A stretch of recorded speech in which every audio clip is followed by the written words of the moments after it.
வைத்துக் கொண்டிருக்கின்ற இந்த திராவிட குறித்து கும்பல் இன்னமும் நம்மளை வகித்துக் கொண்டிருக்கிறது.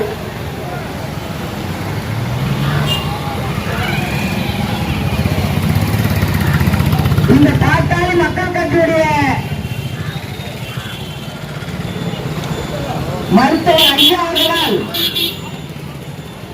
இன்று இந்த பாட்டாளி